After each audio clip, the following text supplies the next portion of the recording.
So hello guys. तो बहुत लोग का क्वेरी है preparation after being selected for S B I J A. तो क्या आप प्रिपेयर कर सकते हैं फॉर अदर एग्ज़ाम्स? तो मैं ये अब शेयर करूँगा। ठीक है, ये पूरा एस बी आई जे ए जो भी क्लरिकल में है ना, सिर्फ एस बी आई की बात नहीं कर रहा हूँ मैं, कोई भी बैंक में है, ठीक है, एस बी आई या कोई भी नेशनलाइज्ड बैंक में है, मैं सारे के लिए मैं ले रहा हूँ। तो पहली बात, जैसे ही आप ज्वाइन करेंगे क्लरिकल, ठीक है, क्लरिकल और जेए जूनियर एसोसिएट, क्योंकि अब सारे में जूनियर एसोसिएट होता है।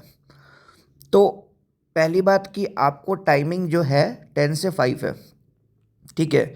और ये जो है ये आईबीपीएस का कोई भी बैंक ले रहा हूँ मैं, और दूसरा केस ले रहा हूँ मैं एसबीआई। यहाँ वर्कलोड थोड़ा ज़्यादा है, तो 5:30 मानिए इसमें, मैं खुद 5:30 में निकल जाता हूँ। तो ये है आपका, ठीक है। तो 10 से 5 और 5:30। आप बहुत ज़्यादा काम करने वाले बंदे हैं तो 6 बजे तक रुकिए, उससे ज़्यादा रुक रहे हैं तो आप मूर्ख हैं, सीधी बात। तो प्रिपरेशन क्या है ना, सपोज़ करिए आप प्रिपेयर कर रहे हैं for UPSC, for SSC, for ये क्या नाम है उसका, RBI, and then state PCS. Okay, अगर आप ये सब टारगेट कर रहे हैं तो आपको टाइम मिलेगा, बिल्कुल टाइम मिलेगा, क्योंकि 5 PM के बाद आप तो फ्री रहेंगे ना। आप 5 PM के बाद फ्री रहेंगे तो आप जितना चाहे पढ़ सकते हैं, और आपका एक्चुअली रूटीन बन जाता है कि 10 to 5 काम करना है, उसके बाद फिर मुझे मतलब जो भी फ्रेश होके फिर 6 बजे से आप पढ़ सकते हैं। 6 बजे से बाद 10, 10, 11 जब भी पढ़ सकते हैं।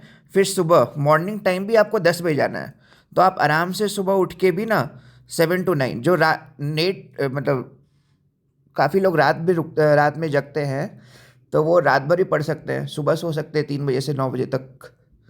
और जो सुबह पढ़ते हैं उनके लिए बहुत अच्छा टाइम है, 4 बजे उठिए या 5 बजे उठिए, आप 9 बजे तक पढ़िए।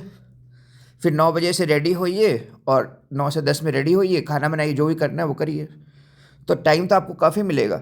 आपको मैं टाइम जोड़ दूँ ना कि कितना टाइम मिलता है, मैं खुद अभी यूपीएससी मेंस दिया हूँ इस बार, ठीक है। अभी रिजल्ट आया है, कुछ दिन पहले रिजल्ट आया है, तो मेरा तो नहीं हुआ है, तो पढ़ना पड़ेगा। मेंस में एक्चुअली राइटिंग लिखना है, तो इसी के लिए मेरा उतना प्रिपरेशन नहीं हो पाया। खैर नेक्स्ट टाइम निकल जाएगा। तो आपको करना क्या है ना, आपका टाइमिंग बताता हूँ मैं। आप 6 बजे से पढ़ना स्टार्ट किए, ठीक है, 6 से आप 10 बजे तक पढ़े पीएम, ओके।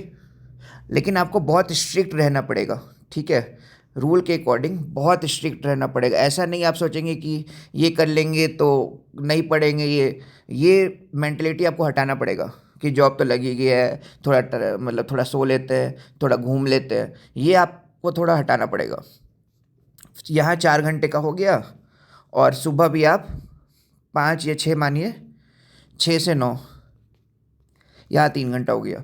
तो 7 आवर्स आप कम मतलब रोज़ पढ़ रहे हैं, is more than sufficient. 7 hours में आपका कोई भी एग्ज़ाम निकलेगा, अगर आप ये डेली कर रहे हैं ना 7 आवर्स। और सैटरडे संडे तो आपका फ्री रहेगा, सैटरडे को एक सेकेंड हाफ मानिए, उस दिन भीड़ नहीं होता है, ठीक है, भीड़ कोई भी बैंक में नहीं होता है। तो ये आप आराम से कर सकते हैं। तो ये आपका पूरा रूटीन है। सैटरडे संडे को फ्री ही रहेंगे, सैटरडे को भी आपका भीड़ नहीं होगा, तो आराम से आप वहाँ बैंक में भी पढ़ सकते हैं, और संडे को तो आपका ही दिन है।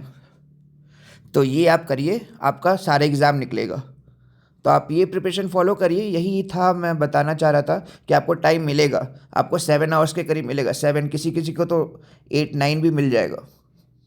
तो 8, 9 आवर्स या 7 hours is more than sufficient. आप आराम से यूपीएससी भी निकाल सकते हैं, आप स्टेट पीसीएस भी निकाल सकते हैं, आप एसएससी भी निकाल सकते हैं, आप दूसरे एग्ज़ाम्स कोई भी निकाल सकते हैं, ठीक है। तो ये मैं आपको पूरा बता दिया।